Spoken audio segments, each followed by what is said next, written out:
Hi everyone, Katya Martinova, your empowerment coach and energy healer here. I'm filming from Lake Hollywood Park in Los Angeles, and behind me, if you can see, there's the Hollywood sign.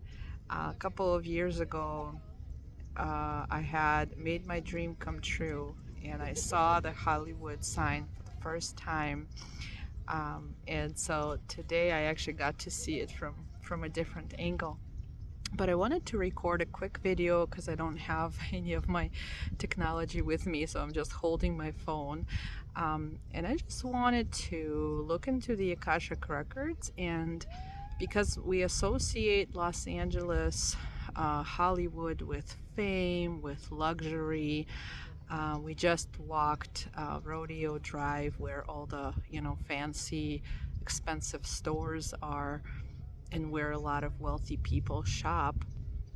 And I just wanted to ask in the Akashic records what luxury really is and what kind of luxury we should be striving for. So I'm very curious to see what ends up happening, and I hope my hand will not get too tired and too shaky from holding the phone. So, as always, I'll say a quick prayer and then we'll ask the question.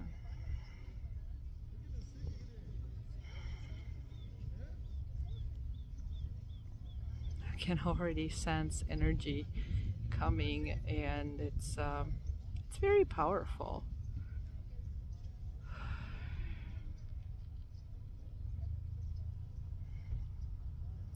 Please show me what luxury and fame are all about. What are they at their deepest core?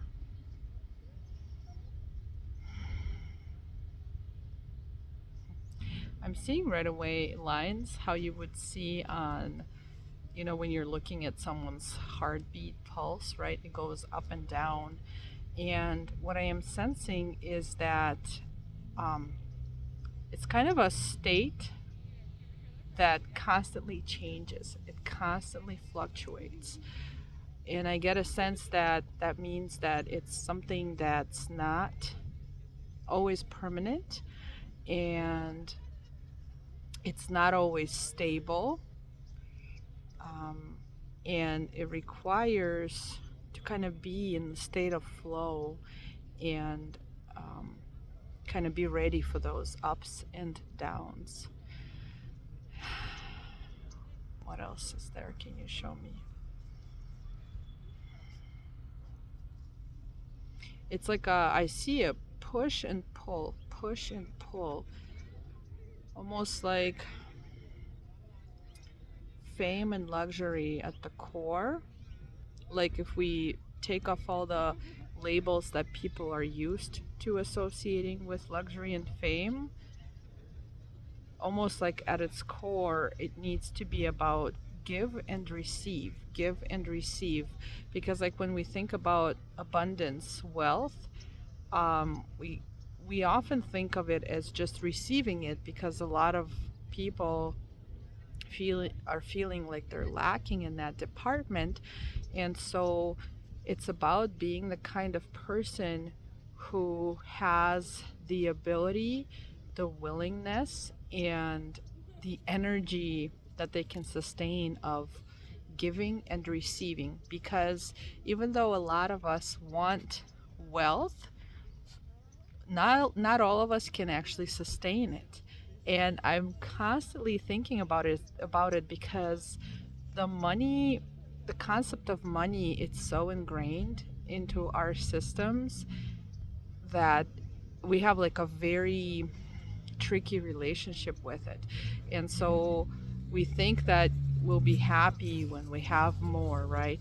And we think that it'll solve all of our problems, but on the energetic level, it's not everyone that can sustain that level of energy, that level of wealth. So the first guidance here is to learn to be the kind of person and to have the kind of energy where you're happily receiving and happily giving. Can you show me What else would be important and mind blowing for us to know about fame and luxury that we never thought of before in regards to these concepts? You also have to be the kind of person that looks up to the sky and just expects to be blasted with all that's coming their way. And I mean it in the positive sense. Like, I see this person just looking up to the sky, and there's like this big, just like continuous energy of light coming, and that person is just there to receive it. It's a very beautiful image. It's almost like, what have you got for me? What else is there for me? I am here to simply receive. What happens after receiving? When we learn how to receive, can we learn how to give? Yeah, it's almost like imagining money and remembering that money in its essence is energy, just like everything else. It's super powerful. And so when you're imagining that energy, that wealth, that abundance coming through you, you are not the final destination of that energy. So it goes into you, through you, and out of you on the other side. It's an incredibly amazing message, like amazing image, I mean. It's like you are receiving, some of it stays with you. It takes a certain shape, it takes a certain form, but then a lot of it, just the giving part, is just like it just continues its journey. I have never seen this image before. It's like making me tear up. So like, because when you and all of us are able to receive, take what we want, and then kind of let the rest flow past us and to others, to the universe, we are giving, by default. And it means that we are not in the state of lack where we want to keep it all to ourselves. I hope that makes sense. Like, what I am seeing is, okay, I'll take a little bit, and you're kind of letting your intuitive self know how much you'll need, almost like let the process do its own thing without you deciding and micromanaging it. And then the rest just kind of trickles down out of you like a beautiful waterfall. And there's nothing that you need to decide, there's nothing that you need to kind of predetermine. It, you just let it happen automatically. That's super cool. And then what can we do to get to our next level of abundance, in the sense that we can sustain that energy, feel that at our core, to feel what that's like, so we can keep kind of hosting and generating and regenerating that energy.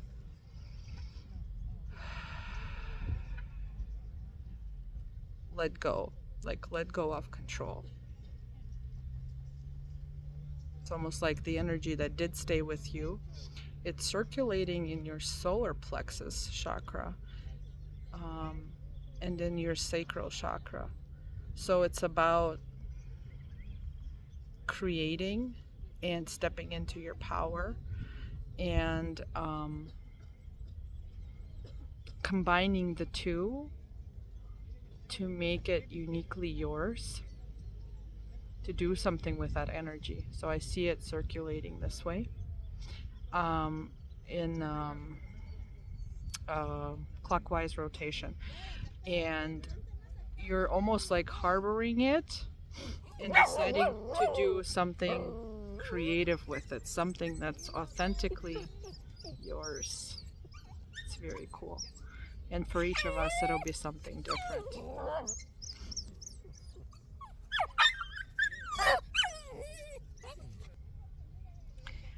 This year is a super transformative year.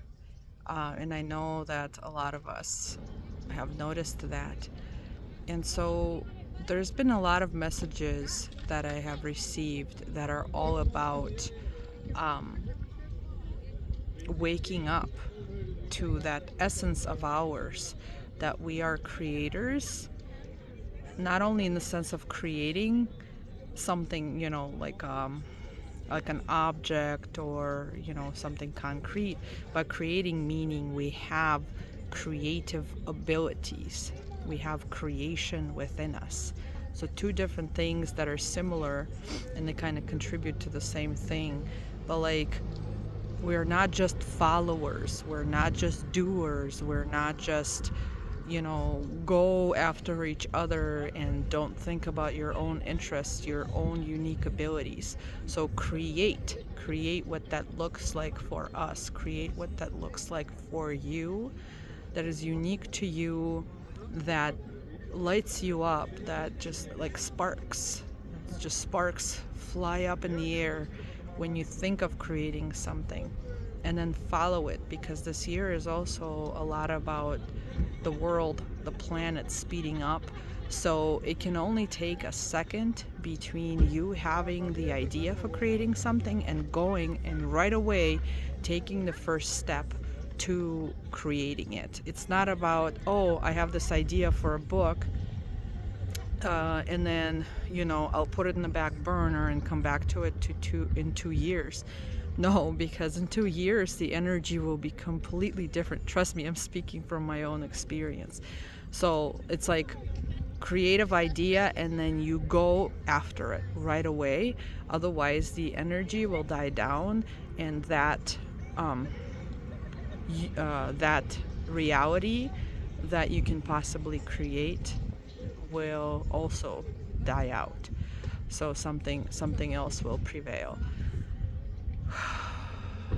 Very powerful messages, which I know there are a lot of in this day and age. So it's all about getting up and actually pursuing it, doing the actions, using your hands, your mind, your feet, your body, everything to start actually creating. I'm gonna close the Akashic records now. Thank you so much. I feel very pumped up to get up and pursue my own ideas and my own desires, and that really excites me. And I hope you have one that you can start pursuing right away. Thank you so much for being with me here today, and I will see you next time.